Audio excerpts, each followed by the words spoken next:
everybody. Welcome back to Banter-Weight. I'm Zach, and with me today is only Braeden. Holden unfortunately couldn't make it today because he's sick, but he'll definitely be here next time.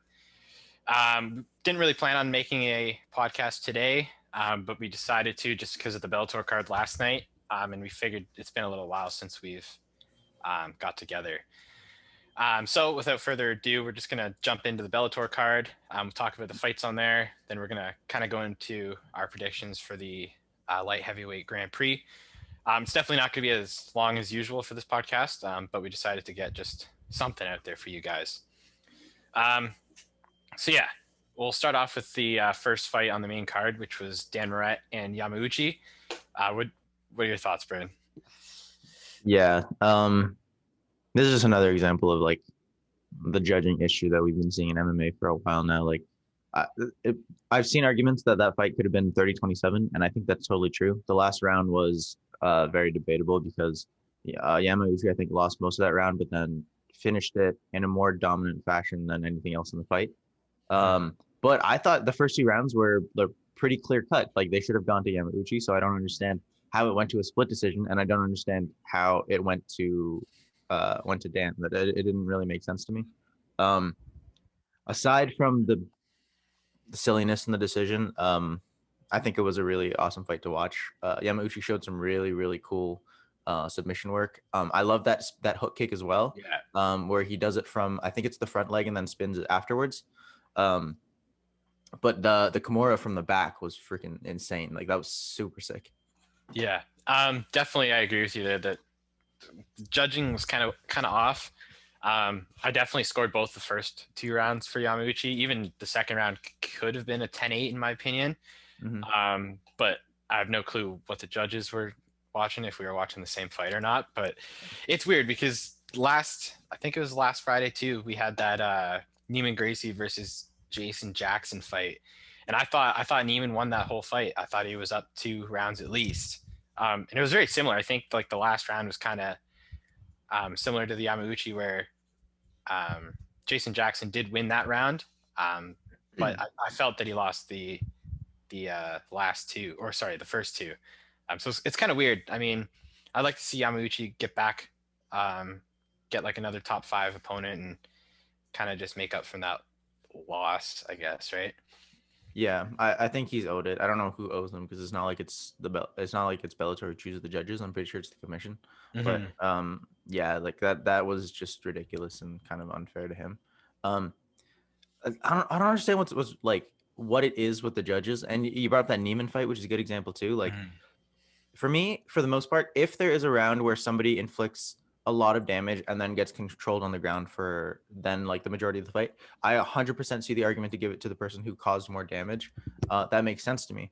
Yeah. But in these cases, the fighter who got like more strikes in terms of stats, like more numbers, they weren't necessarily that significant. So you can't necessarily weigh it the same way. Like a lot of the last round of the Yamauchi fight, right? He was put up with his back against he was pushing Dan up against the cage, and Dan was kind of getting some pot shots from the inside from like a very short range, and they were annoying. And I'm sure, obviously, you don't want to get hit with those, but they're not super damaging, right? Like, I don't think they're worth the control time and also the submission attempts. The submission attempts are a big thing, I think. Yeah.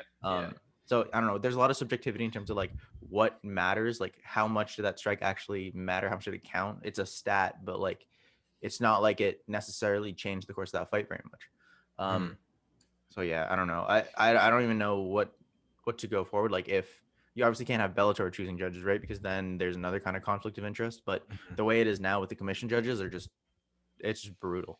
Yeah, it's weird to see it happen once, but also even weirder to see it happen twice in a row. Like week after week, we've seen kind of weird ones. And it's usually, I find that it's definitely always the fights where the one fighter definitely has more control. There's not a huge amount of damage, like you said, for both fighters.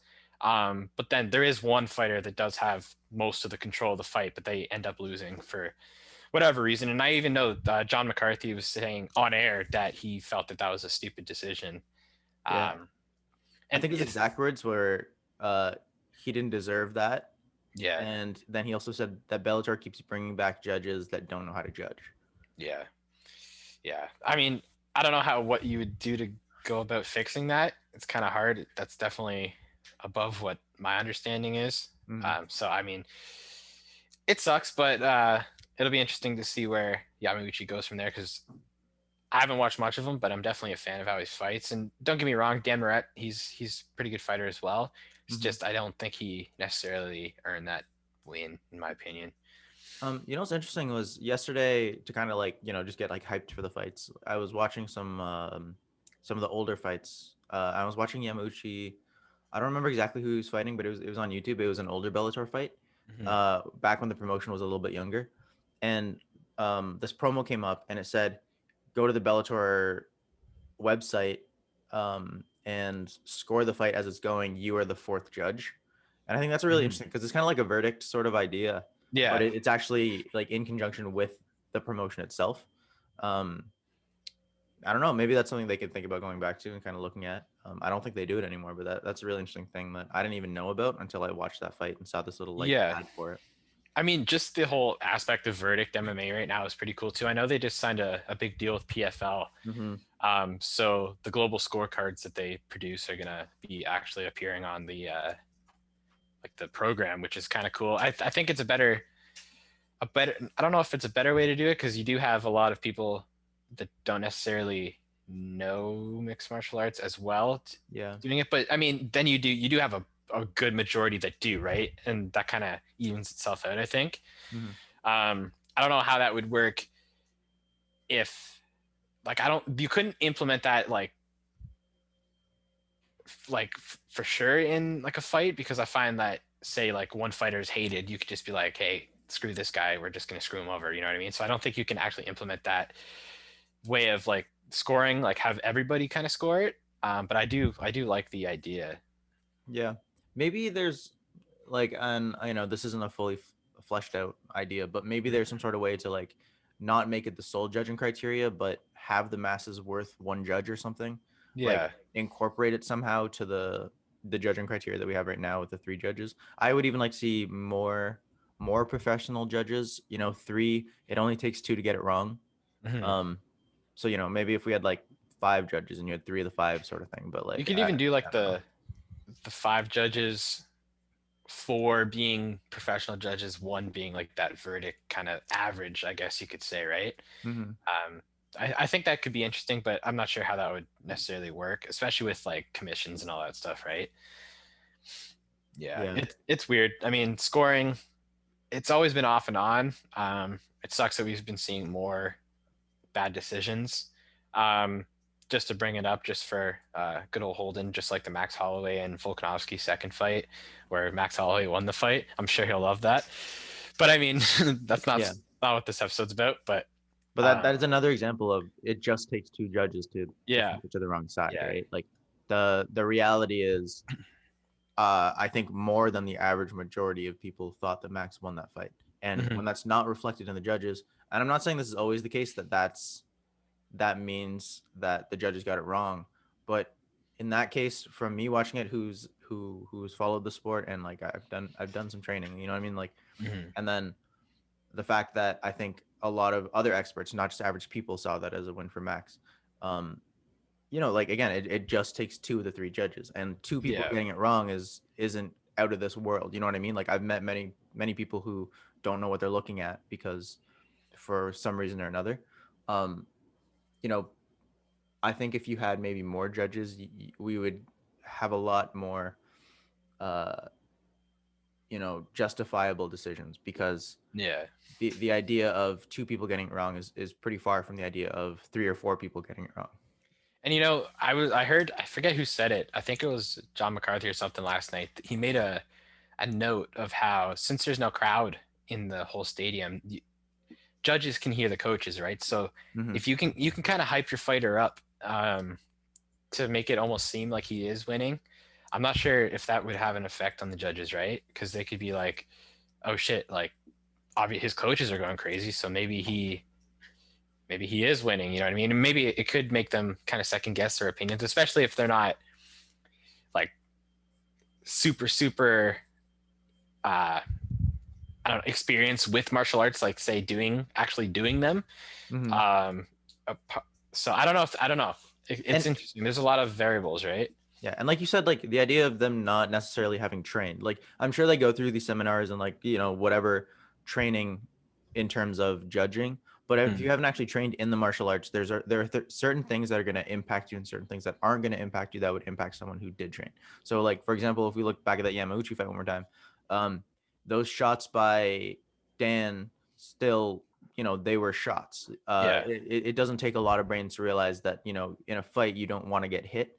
But the judges also might not have appreciated like the grappling positions, especially like that Kimura lock. He was on the back, so maybe it didn't look like it was something that he could get, but it was so tight. Like at certain points, like there were times where maybe if Yamauchi just swung his hips down and tried to um, get guard or kind of get like guard from the side, so he get more leverage and just risk dropping to his back, it could Yeah. have happened. Like he was a lot closer to that submission than I think maybe the average person would know, and um, from the outside view, maybe the judges didn't know. Yeah. Yeah, it's a tricky subject, the whole judges situation. I know there's a bunch of kind of different variables you can go through, right? Um, but anyways, we'll move on to the card. So card second fight in the main card, we saw Kat Zingano come back. So this was her second Bellator fight. I think she fought Gabby Holloway last September. So she's been off for almost a year, a couple months. But I mean, I thought she looked really great. She got a submission armbar first round.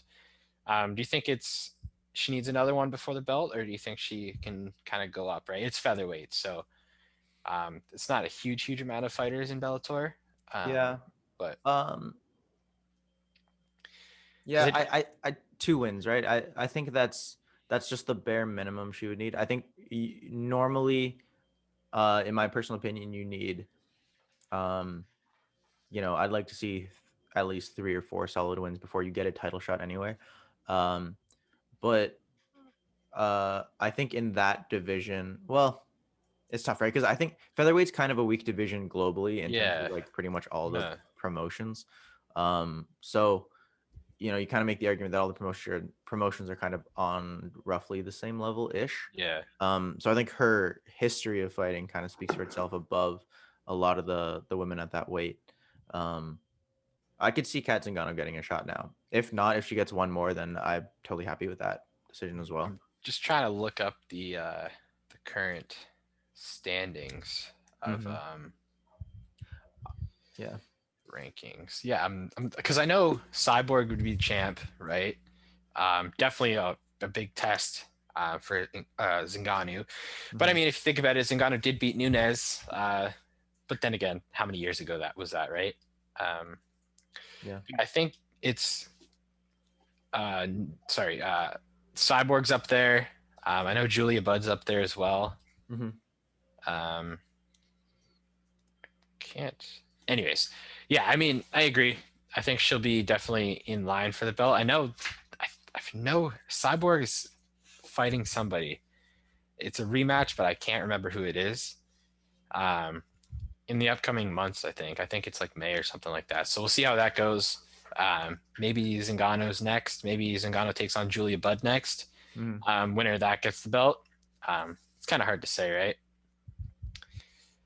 Sorry, just going back to the card here.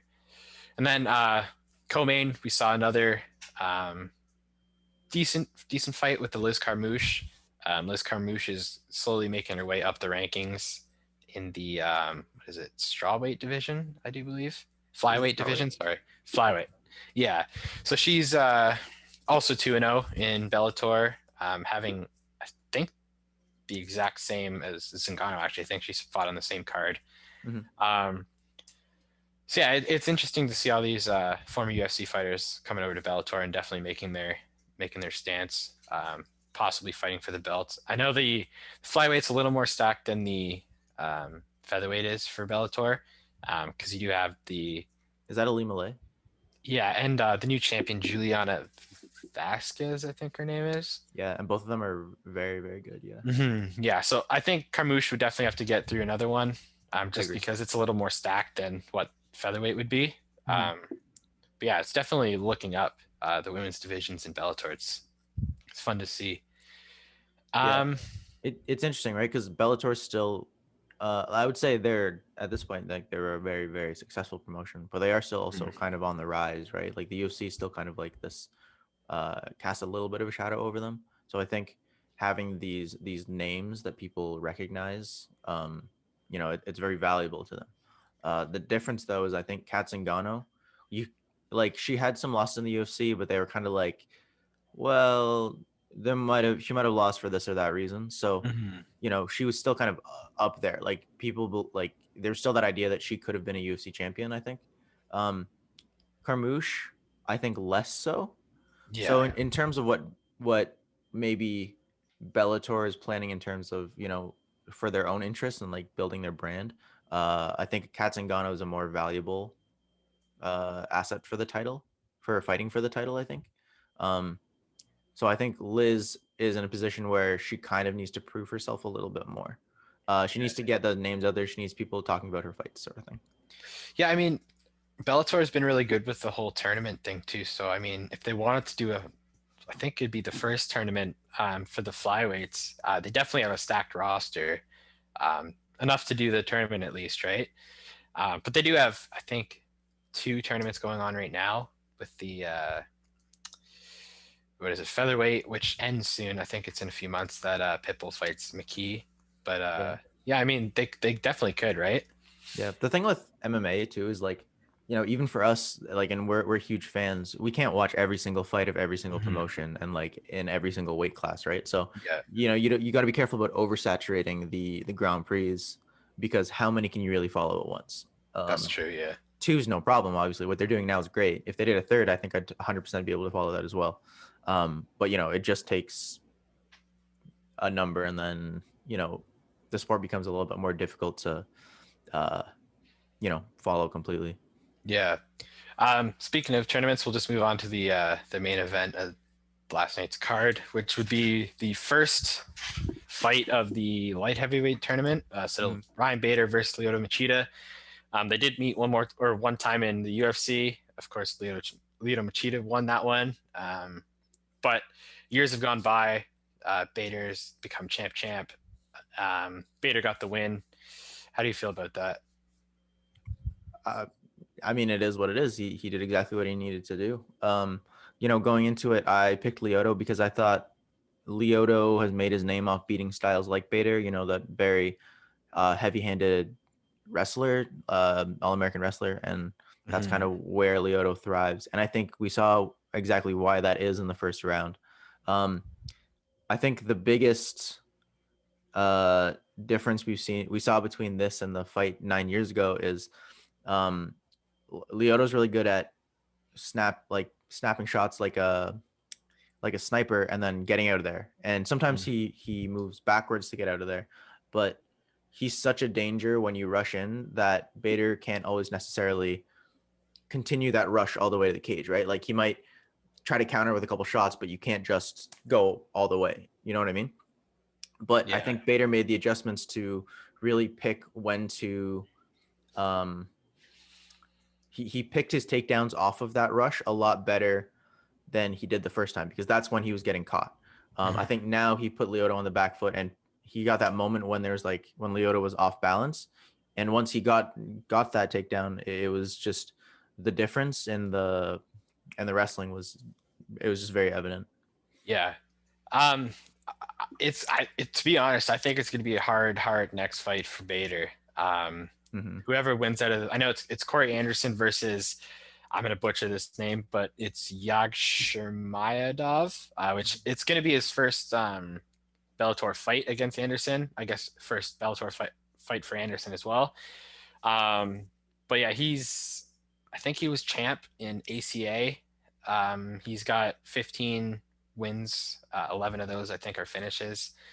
But yeah, I mean, it's going to be tough. I think Anderson's going to pull through that one. And even still, I mean, Anderson is going to be a tough opponent for Ryan Bader, I think. Because Anderson's got pretty decent striking. He's got really good wrestling as well. So it's going to be an interesting matchup to see, uh, like the two wrestling styles collide, I guess, right? Yeah, I would say Bader is comfortable striking. He knocked out Fedor. Mhm. He's done a lot of great stuff with his hands. But I'm sorry, I totally just forgot my thought. Shoot. It's all good. It's all good. Yeah, I mean, I think it's gonna be a tough fight for all of these guys, especially with the implementation of the Anthony Johnson, the Yoel Romero. Um, if you can, Oh, sorry, no, go ahead. Go sorry, ahead. I remember what I was gonna say. I was gonna say, I think another thing that we saw in that fight was, uh, like there's a reason Lyoto went down to middleweight for a while, and there's a reason Bader went up to heavyweight, right? And I'm not saying that I'm not trying to take away from the technical win that Bader got on the ground, Mhm. especially by saying that he was a bigger guy, but he was definitely the bigger guy there, right? You could definitely see that weight on top of Lyoto, and I think Lyoto has a history of coming into light heavyweight very light because he likes being faster, quicker, more agile. But as the game evolves and people kind of, get more comfortable working, preparing for his style, it becomes much more difficult to give up that weight advantage. Yeah. And I think Bader going into these next few fights in the tournament, you're going to see much, bigger guys than Lyoto that he's going to end up fighting, Yeah. especially when you take into account the wrestling credentials of a lot of them. Yeah.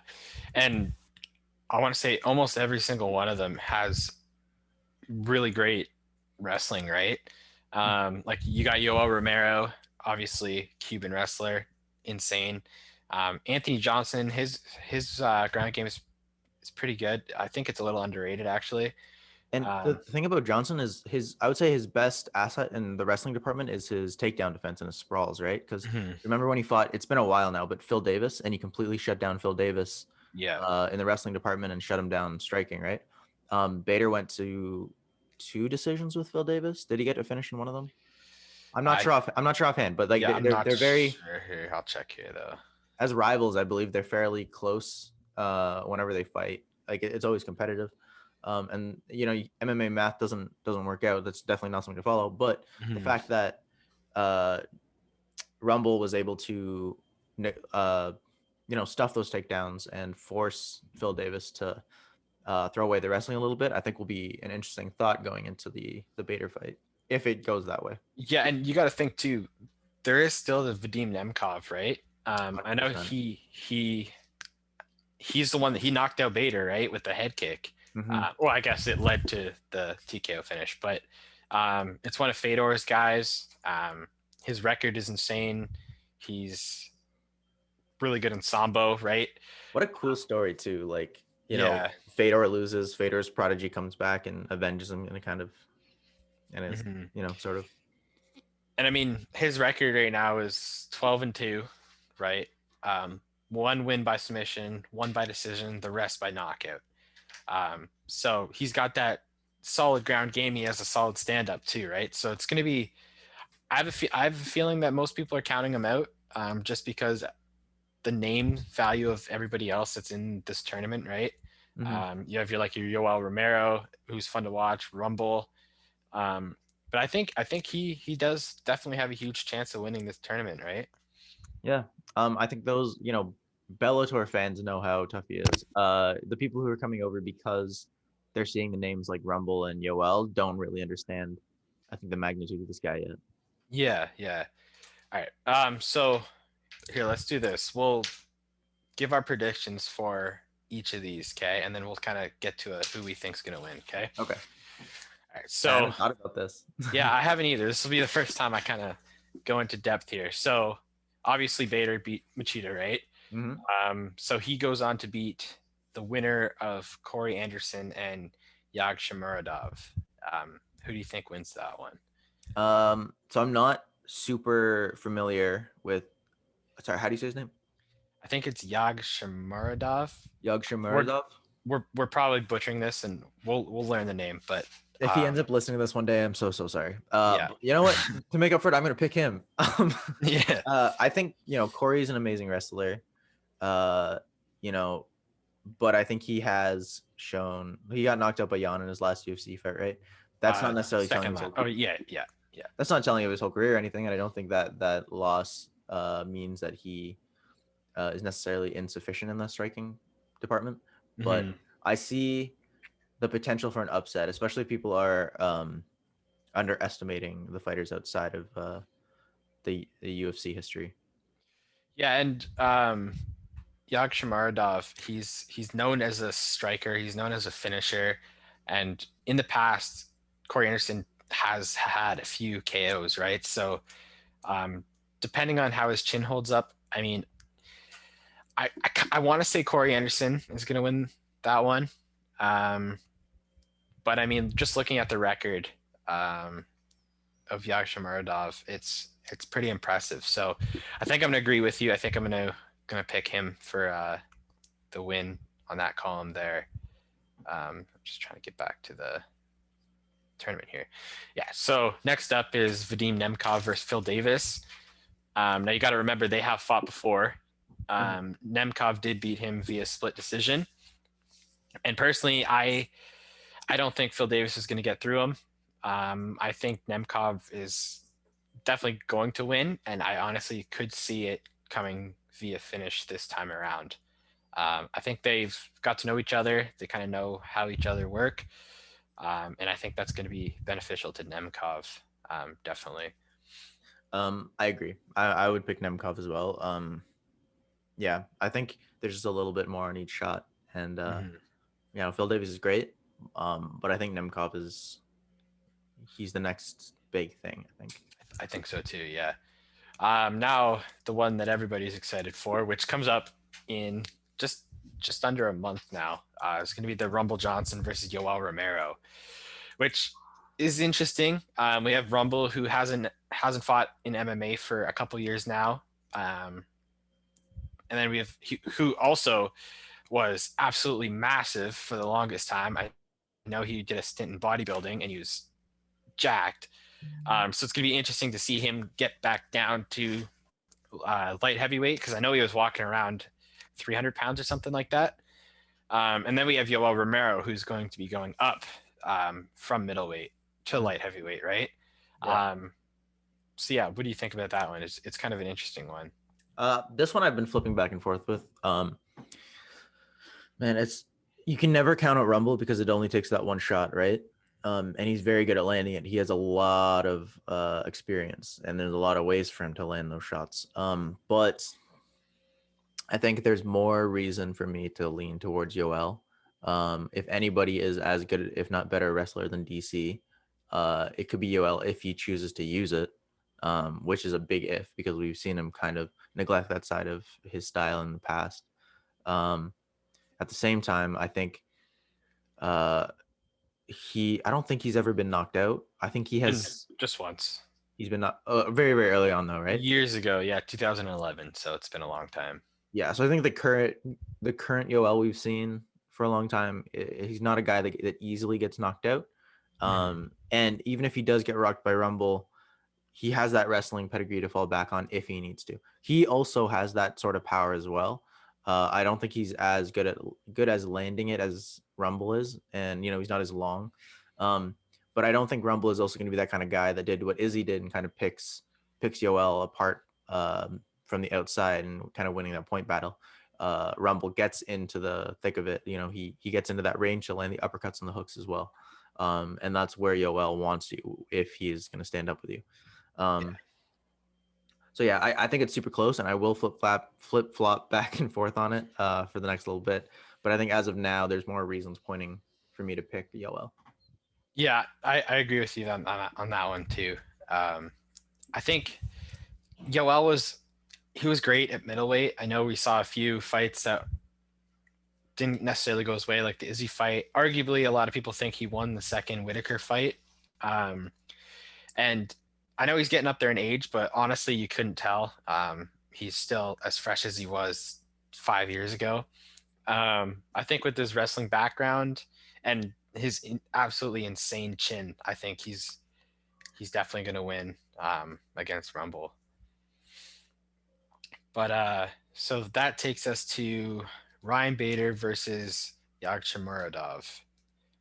Oh, we're going through the whole tournament. Oh, okay. We'll just do quick for this one now, I guess. Yeah.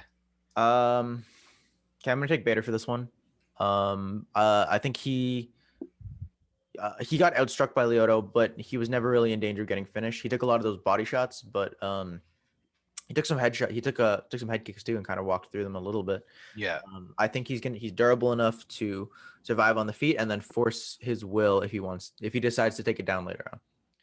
Yeah, I'm gonna go with Bader too. But then again, I'm just not very familiar with Yakshimaradov, right? So it could be a surprise. But yeah, I'm not gonna know until really I see him fight for the first time, or if I should probably go back and look at his fights. But so next one would be Vadim Nemkov versus Yoel Romero. I think I'm gonna go Romero. I think Romero wins this whole thing. I think he's just gonna be even better with the extra weight. I think his power is gonna be better. I think his pressure on the ground is gonna be better. I think him not having to cut as much weight is going to be really beneficial for him. So I take him against Nemkov. I think whoever wins this wins the tournament. Bader's great. I think both these guys have a super great chance of beating him if either of them ends up in the final. Just to make it interesting, I'm gonna go Nemkov. I think Yoel has the skills to beat him. I think the problem with Yoel is he doesn't always decide to use them. Sometimes he falls into that. I don't know if it's a love for striking when he could wrestle or whatever it is. I think Nemkov is much more ready to mix things up and use all of his tools than Yoel necessarily is. Razor thin, but I'm going to go Nemkov. Yeah. So I mean, that kind of sums up the tournament. We both kind of just said that whoever wins that fight is going to win the whole tournament. So that would mean Romero or Nemkov beating Bader in the finale, which definitely I could see. I think I really agree with you on whoever wins that Nemkov and Romero fight does win just the whole thing. Mm-hmm. But it's super exciting. I mean, this is one of the better Grand Prix, in my opinion, that Bellator has done. It could mainly be because just the name value and skill of all these fighters compared to some of the other ones I'm not super familiar with. But yeah, I mean, I'm excited to see what happens. I know it's coming up 6 days actually for the Nemkov, Davis, and Anderson and Yakshimaradov, and then May 7th is going to be the Rumble and Yoel. So yeah, anything else you wanted to mention before we sign off here? Not particularly. This is a really awesome month for MMA. So those fans out there, be appreciative of this month. It's freaking sick. Quick shout out to Omar Khan. Not a big name that a lot of people know, but he won in one championship on Wednesday. So, a lot of prospects are going to come out of this month, I think. And if you catch some of these up and comers and decide to be their fan early, you're going to be able to follow a really cool career. Yeah, and we got to think too. April and May are both insane for fights, right? We have ONE FC finally coming over to TNT, which is they're going to be Eastern Standard Time, which is our time zone here in Canada. But yeah, it's really fun to be able to actually watch the fights live. I know there's a few coming up this month again, so maybe we could do another video like this with Holden next time to kind of go through the ONE FC. So. Oh, and one more quick thing I just wanted to say. It's crazy that Mighty Mouse lost. It's insane. Still one of the best in the world, though. Still a big fan of his. And just awesome fight. Yeah, it was pretty shocking to me. But I mean, I think maybe at the end of this month or something, after all three of the ONE FC on TNT, we could kind of do a recap, go into our thoughts of everything. I think that'd be kind of a cool episode to do. For sure. Because usually we only focus on the UFC Bellator, right? Mm-hmm. So everyone just look for that. We'll put a few more out soon with Holden when he gets better. But yeah, thanks for tuning in. We'll see you next time.